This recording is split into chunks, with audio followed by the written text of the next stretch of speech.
Hi friends, मैं पंकज कुमार।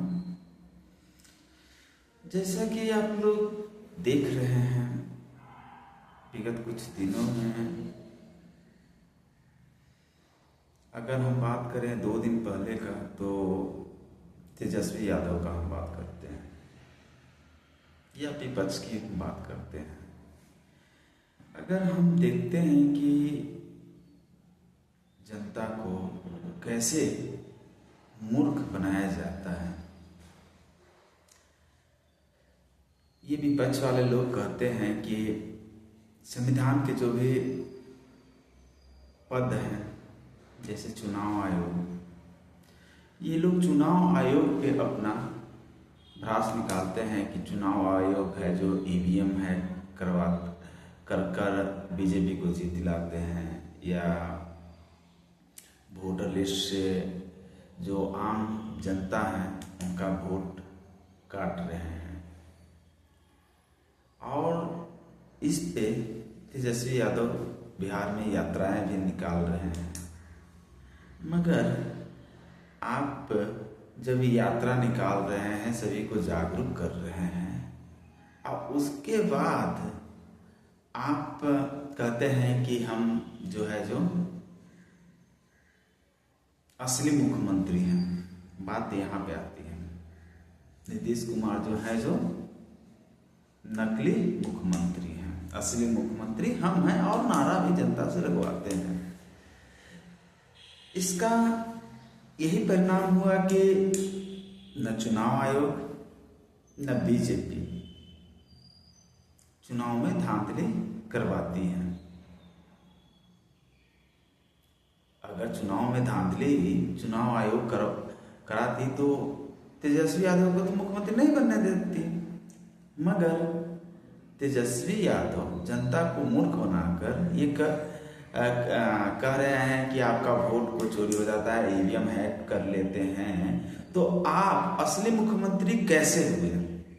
जनता को ये पूछना चाहिए कि जब सारे लोगों का वोट कट रहा है, सारे ईवीएम हैक हो रहे हैं, तो आप ये कैसे चुनाव होने से पहले ये बोल रहे हैं कि हम असली मुख्यमंत्री हैं? अगर आपको ये पूर्ण विश्वास है कि चुनाव आयोग गलती कर रही है, धांधली कर रही है, तो अगला मुख्यमंत्री आप कैसे होंगे? ये बिहार को जनता को समझना चाहिए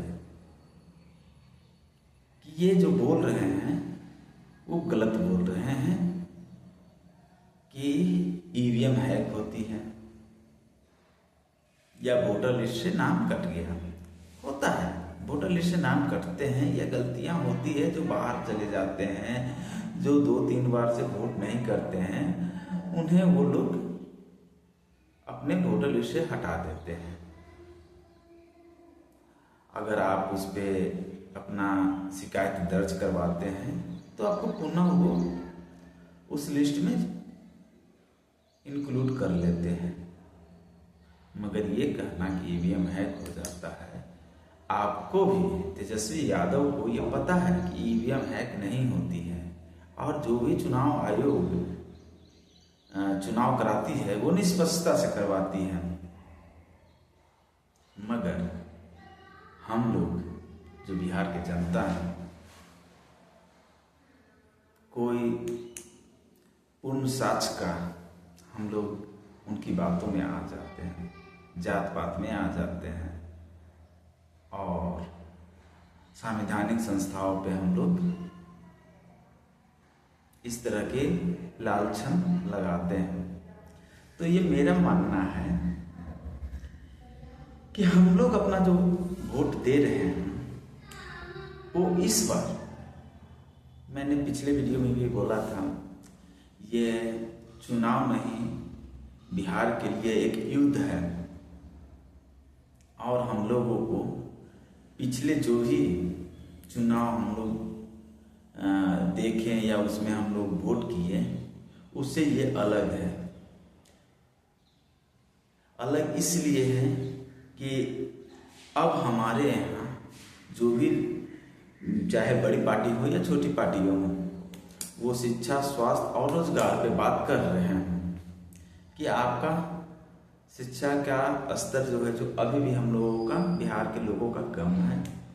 रोजगार में तो हम लोग पूरे जीरो के बराबर हैं, और स्वास्थ्य में भी मिली जुली वही प्रक्रिया है, जहाँ पे पीएमसीएच में चूहा जो है जो करोड़ों करोड़ की दवाई खा जाती है और मरीज का आंख लेकर भाग जाती है। तो ये हमारे बिहार के स्वास्थ्य की ये सेवाएं हैं, जिसके हम समझ सकते हैं कि क्या है। आप लोग भी देखे होंगे, पीएमसीएच में जाते होंगे या कहीं जाते होंगे, तो क्या प्रक्रिया है। तो इस बार मेरा बिहार की जनता से, जो भी इस तरह की भाषा या भाषण का प्रयोग करते हैं, उन्हें सही सबक सिखाना है। मेरे बिहार के मित्रों, मेरे भाई, मेरे नवयुवक, अगर अपना वोट जो है जो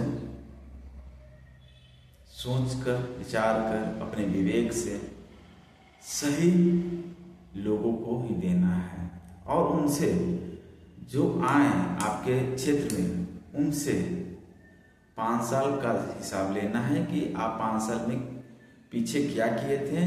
अगर वो नए हैं तो आप हमें रोड मैप बताइए कि अगले 5 साल में आप क्या करेंगे, आपके पास क्या प्रोजेक्ट है, जिससे हमारे विधानसभा को आप किस ढंग से खेल में, स्वास्थ्य में, शिक्षा में, इंफ्रास्ट्रक्चर में आप किस तरह से ऊपर लेकर जाएंगे, पर्यावरण के लिए आप क्या करेंगे। इस तरह की बातें आप अपने प्रत्याशी से जरूर पूछें।